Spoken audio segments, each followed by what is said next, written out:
Since 1948, Israel has continued to displace Palestinians and claim their lands, often with excessive force.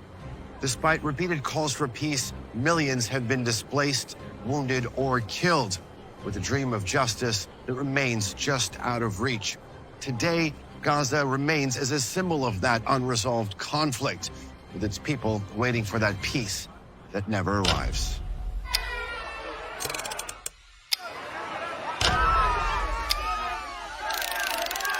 The British Empire once claimed that the sun never set on its territories, but the legacy it left behind cast a long shadow of division and conflict. In 1917, with the Balfour Declaration, Britain announced the creation of a Jewish national homeland in Palestine. That marked the beginning of a deliberate strategy to control the region, which set into motion decades of displacement, violence, and unrest. As we leave London, we head next to Ireland, where another chapter of resistance and survival unfolds, a journey that links these two distant lands through their shared legacy of empire. Jimmy, you're quite popular. Yeah, we get a lot of support here every week, a generally very positive reaction to what we're doing, so it really kind of gives us a good momentum to keep going. I'm wondering how music sort of fits into that action.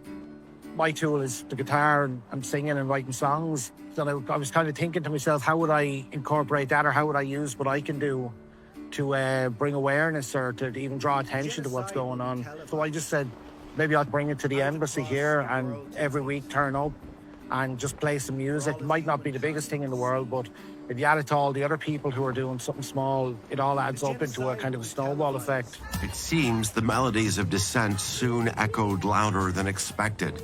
Not long after, Israel announced the closure of its Dublin embassy. But in the eyes of the Irish, this wasn't the goal. So protests continue to carry a message of resistance, and with each step, a firmer, bolder stance against oppression.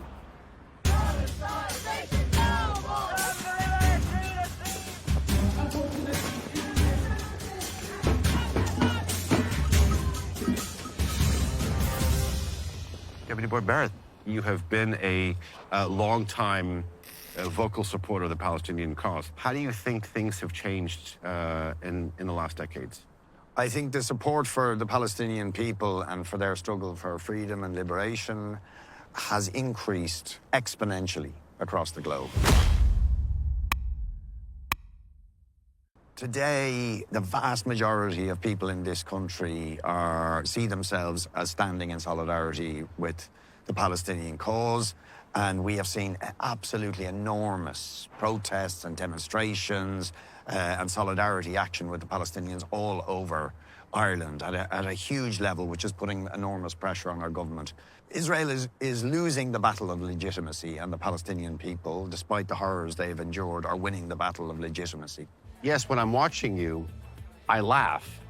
But then once the sketch is over, there's food for thought there. Yeah, so that's where satire really gets in there, I think, because if you can do something that reaches a lot of people and they kind of think to themselves, well, is it actually this complicated? They're new in a way that I think somebody giving a speech or even reading a book sometimes can't do, because the academic language can, again, just feel like it's pushing you out. I think as well, I'm lucky because my launch pad for this type of comedy is Ireland. And everybody intuitively understands in Ireland, I think, what's going on when one group is labelled a bunch of terrorists and this other group are just trying to do what's right for the world and civilised. And Ireland has a great tradition in sending up and lampooning authority. That's what we did to survive. So Irish satire that's supporting a colonised people, I think, makes a lot of sense. Do you think that the events of October 7th and what's been happening since really sort of provided an extra bit of inspiration for you to start doing your Gaza-themed paintings?